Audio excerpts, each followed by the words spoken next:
Começou. A escalada da tensão entre Estados Unidos e Israel contra o Irã já provoca forte repercussão global. O confronto levanta alerta sobre possíveis impactos econômicos, políticos e militares em diversas regiões do mundo.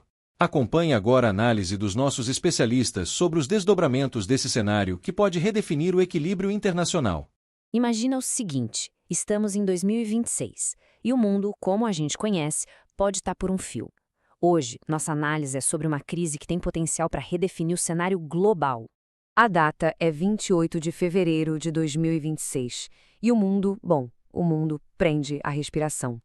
Acabam de ser confirmados ataques conjuntos dos Estados Unidos e de Israel em território iraniano. Mas olha, isso aqui não é o começo de uma guerra nossa, não.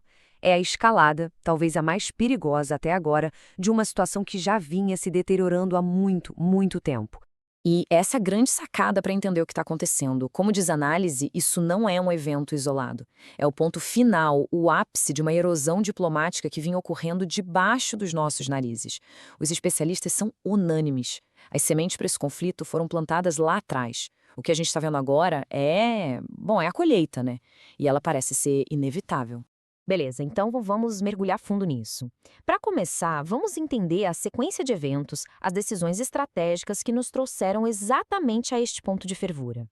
A lógica por trás disso, tanto de Washington quanto de Tel Aviv, é uma aposta de altíssimo risco. A ideia é a seguinte: um ataque cirúrgico massivo, o que eles chamam de choque no sistema, que poderia paralisar o regime iraniano. O objetivo? Simples: neutralizar a ameaça de uma vez por todas. É a doutrina da força decisiva na sua forma mais pura. Só que essa doutrina não existe sozinha no mundo, né?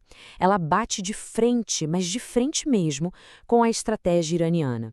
E é aqui que a gente chega no coração do problema. Um choque de duas estratégias de guerra completamente diferentes.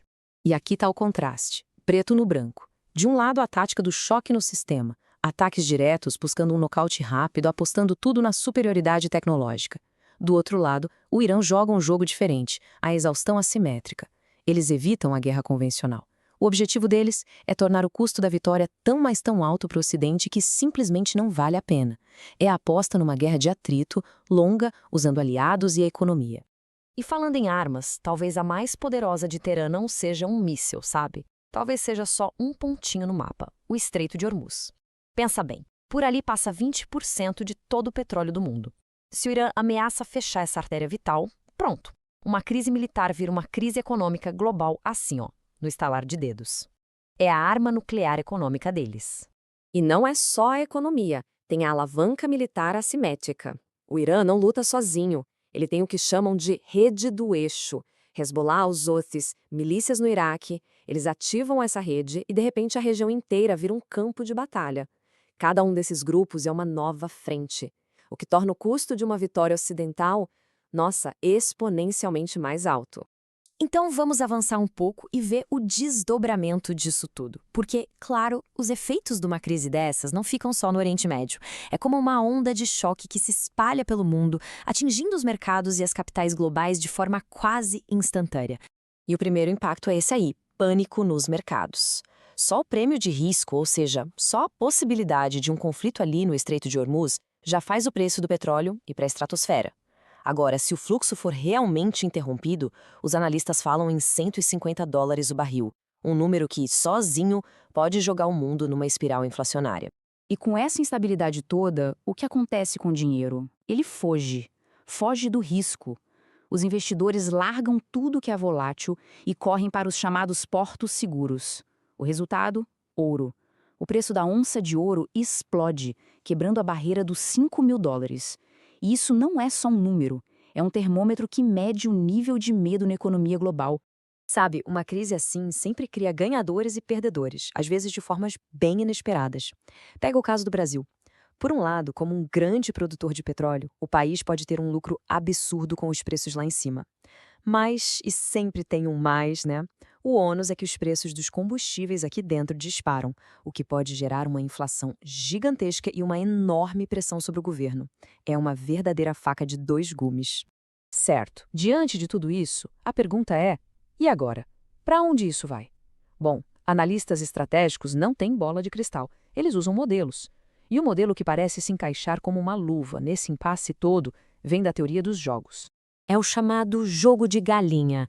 Imagina a cena: 2 carros em alta velocidade, um indo na direção do outro. O primeiro que desviar perde, é o galinha. Mas se ninguém desviar, os 2 são destruídos. É exatamente essa a dinâmica aqui.